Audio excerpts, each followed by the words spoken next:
बिस्मिल्लाहिर्रहमानिर्रहीम। नाज़रीन, डॉक्टर नवीद नियाज़ी आपसे मुखातिब हूँ। आज का जो प्रोग्राम हम कर रहे हैं वो किसान न्यूज़ और सॉल्व एग्री के ताउन से है। और हमारा इसका जो मकसद है आज के प्रोग्राम का वो ये है कि हमारे जो नाज़रीन जो ईद के लिए अभी से जानवर ख़रीदना चाह रहे हैं और चाहे वो अपनी कुर्बानी के लिए लेना चाह रहे हैं या उसको वो बिज़नेस पर्पज़ के लिए लेना चाह रहे हैं, उनको थोड़ा सा गाइड कर दिया जाए कि एनिमल परचेज़ करते वक्त, फिर उसको ट्रांसपोर्ट करते वक्त और फिर उसको अपने फार्म पे ला के क्या मोटी मोटी बातें हैं जिसको वो अपना के तो अपने एनिमल्स को बेहतर तरीके से अगला महीना सवा महीना वो बेहतर तरीके से रख सकते हैं। नाज़रीन, मेरे आज का जो मैं मुखातिब हूँ वो सबसे ज़्यादा जो मालकान हैं जिन्होंने अपनी इन्वेस्टमेंट करनी है इस जानवरों के ऊपर वो हैं, और उनके साथ साथ उनके वर्कर भी हैं। बट मेरा ज़्यादा एम्फसिस होगा मालकान के लिए, क्योंकि उनका पैसा लगा होगा। और मैं उनसे गुजारिश करूँगा कि जो जो चीज़ें बताई जाएँ वो उनको कोशिश करें कि ख़ुद या अपने वर्कर्स के थ्रू उसको इम्प्लीमेंट करवाने की पूरी तरह कोशिश करें। सबसे पहले हम आते हैं, एनिमल जब आपने ख़रीदने के लिए जाना है तो उस वक्त आपने, चाहे वो मंडी से है चाहे आपने किसी के डेरे से ख़रीदने हैं, तो उस वक्त आपने क्या क्या चीज़ें देखनी है। हम उसको प्री परचेज इंस्पेक्शन भी कह सकते हैं। होगा ये कि अब जब आप जाएंगे मंडी में या किसी का, आप जानवर जो आपने परचेज़ करना है उसको आप बड़े ध्यान से एक एक जानवर को देखेंगे। ये नहीं कि जी 10 जानवर खड़े हैं और 10 का ही सौदा हो रहा है और आप कह रहे जी 10 का सौदा हो गया। नहीं, कोशिश करें एक एक जानवर को देखें, उसको अलहदा करें, उसको चला के देखें, जानवर की देखें। जानवर की आंखें जो होती हैं वो एक सबसे ज़्यादा बेहतर इंडिकेटर होता है कि जानवर हेल्दी है या बीमार है।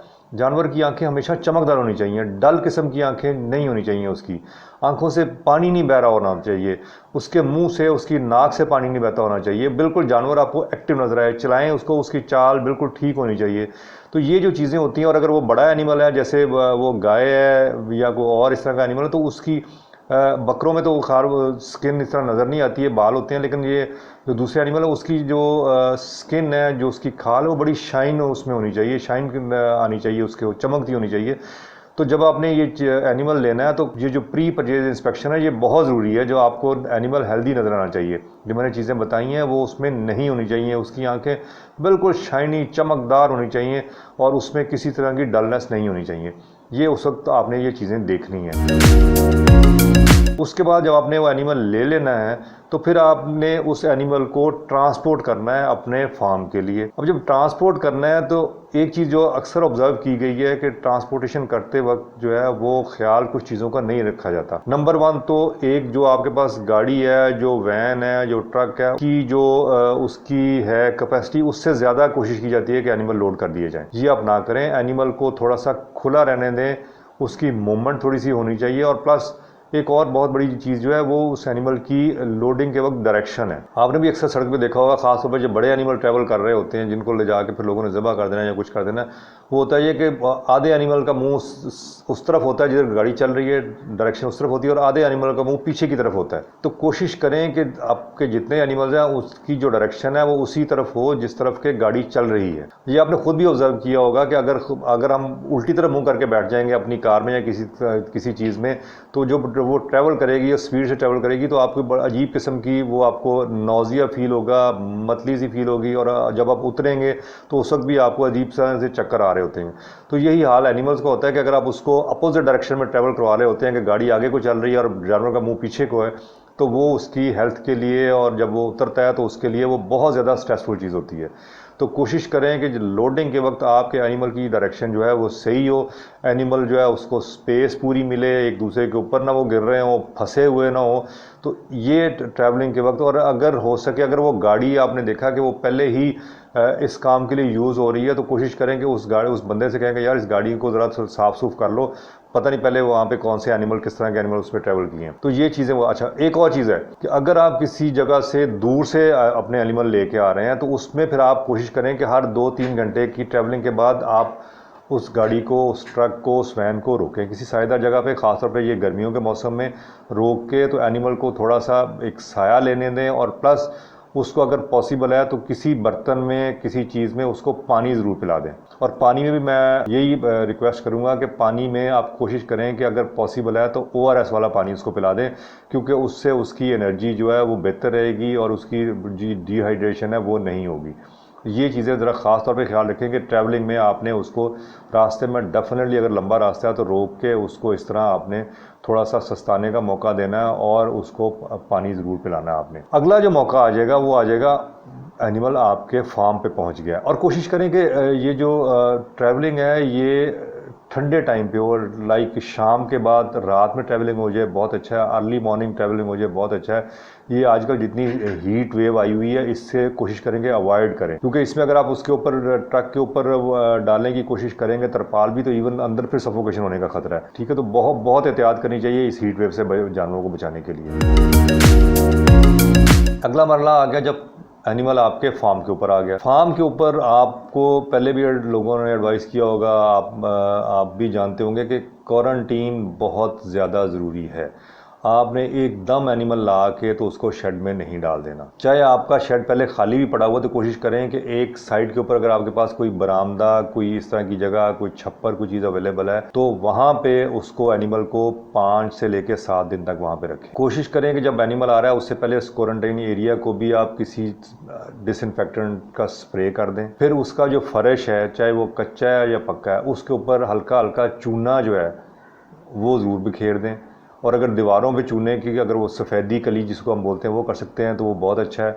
और नीचे जो है वो चूना, थोड़ा थोड़ा चूना ज़रूर बिखेर दें। और उसका जो एंट्रेंस है, उसका जो दरवाज़ा है, उसके ऊपर आप कोई 1.5 फुट बाई 2 फुट की या 2 फुट बाई 2 फुट की इस तरह की जगह बना लें, चाहे ईंटें रख के, जिसके अंदर आप चूने की एक अच्छी खासी 3-4 इंच की तय रखें, जिस पे आप या आपका मुलाजम जो है वो अपने पाँव रख के तो फिर शेड के उस क्वारंटीन वाले जो एरिया उसके अंदर जाएगा।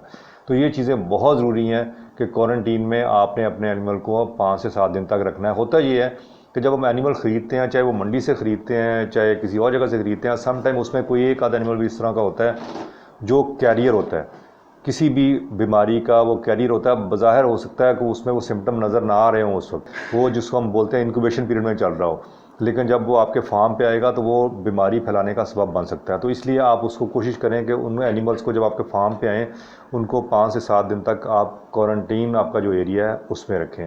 और उसमें भी आते ही, जैसे मैंने पहले बताया कि रास्ते में आपने उनको ORS का पानी पिलाना है। इस तरह जब आपके फार्म पे पहुंचते हैं तो उस वक्त भी उनको कोशिश करें कि ORS वाला पानी ज़रूर पिलाएं, ताकि उनकी जो डिहाइड्रेशन है अगर थोड़ी बहुत है तो वो ठीक हो जाए। और एक काम और करते हैं, समटाइम हमारे दोस्त के जब एनिमल लेके आते हैं तो आते ही कोशिश करते हैं कि उसको बड़ा वो दाना शाना और इस तरह की चीज़ें उसके जो ये वंडा उसके आगे डाल दें, ताकि मत करें इस तरह। कोशिश करें कि उसको, एक तो अगर आप जहाँ से लेके आ रहे हैं अगर वो आपको बता दें कि उनको फीडिंग क्या करें तो बहुत अच्छा है। उसी फीडिंग को फिर भी मैं कहूँगा कि अगर वो फ़र्ज़ किया वहाँ पे दाना या वंडा डाल रहे हैं तो आप कोशिश करें कि जब, क्योंकि वो ट्रैवलिंग में आ रहा है, स्ट्रेस में आ रहा है, उसका समटाइम ट्रैवलिंग की वजह से उसका मैदा डिस्टर्ब हुआ होता है। तो आप कोशिश करें कि शुरू में उसको ग्रीन फॉडर पे रखें, 2-3 दिन के लिए ग्रीन फॉडर पर रखें। उसके बाद आहिस्ता आहिस्ता उसकी जो उसका आपने जो भी उसको देना है, दाना देना है, वंडा देना है, जो भी देना था जो वो आप उसको शुरू करें। लेकिन इनिशियली आप कोशिश करें कि उसको ग्रीन फॉडर पे रखें और थोड़ा थोड़ा ग्रीन फॉडर उसको देना शुरू करें। और उसके बाद उसको वो इतनी जल्दी वो कमज़ोर नहीं हो जाएगा। अगर आप उसे दाना 2 दिन आपने नहीं दिया तो बहुत ज़्यादा कमज़ोर हो जाएगा। बल्कि खुदा ना खास्ता आपका ये फीड देने से अगर उसको पेचिश लग गए, अगर वो बीमार हो गया तो फिर शायद वो स्ट्रेस से ना निकल सके ईद तक। तो कोशिश करें कि जानवर को आते ही ये हैवी चीज़ें मत दें, उसको सिर्फ ग्रीन फॉडर दें। और 3 से 4 दिन के बाद वो आहिस्ता आहिस्ता जो आपने फीड देनी है उसको ताकतवर के लिए वो उसको देना शुरू कर दें। क्योंकि बार बार मैं कह रहा हूँ कि वो पीछे व्यापारी ने उसके साथ क्या किया, ट्रैवलिंग में क्या स्ट्रेस आया। तो अगर खुदा न खासा इसमें 1 महीना, 1.25 महीना टोटल रह गया ईद में, अगर उसको स्ट्रेस आ गया, अगर उसको डायरिया, उसको मोशन, लूज़ मोशन, ये चीज़ें शुरू हो गई तो फिर उनको उसके जो स्ट्रेस आएगा उसको अगले 15-20 दिन से 1 महीने में कवर करना बहुत मुश्किल हो जाएगा। तो इस चीज़ को अवॉइड करें और उसको क्वारंटीन में रखें। और क्वारंटीन जब उसको अच्छा, एक चीज़ और होती है कि कोशिश करें कि क्वारंटीन में जब एनिमल आता है तो वैक्सीन, जो ख़ास तौर पे एक बीमारी है PPR, जिसमें जानवर का मुंह पक जाता है, जानवर को बुखार हो जाता है, जानवर को लूज़ मोशन लग जाते हैं। ये अक्सर देखा गया कि जब मंडियों वगैरह से आप एनिमल परचेज़ करते हैं तो PPR जब आप लेके आते हैं तो PPR किसी न किसी तरह से आ जाती है।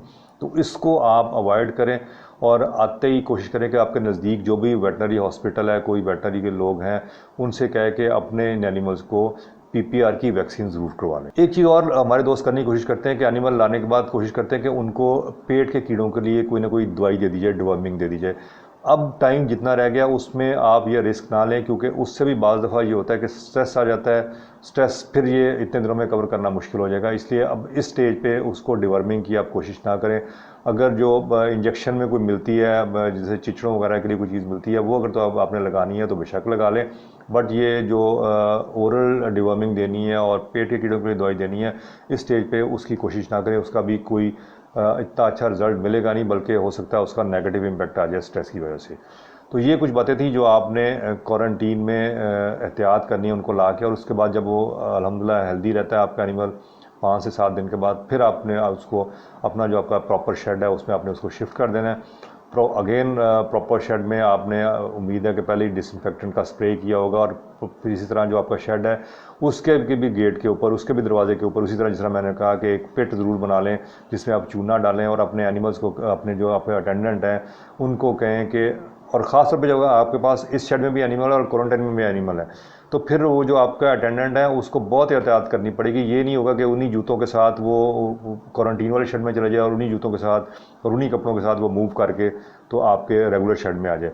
कोशिश करें, अगर आप अलहदा मुलाजिम नहीं भी रख सकते तो उसकी टाइमिंग फिक्स कर दें कि जब उसने जाना है क्वारंटीन के शेड के अंदर तो वो जूते दूसरे पहन के जाएगा। कोशिश का अगर कपड़े बदल ले तो बहुत ही अच्छा है दूसरे शेड में आते वक्त, ये बहुत लाजमी है। अगर आपने क्वारंटीन प्रॉपर अडॉप्ट ना की तो अल्लाह ना करे इससे बहुत बड़ा नुकसान होने का ख़तरा होता है।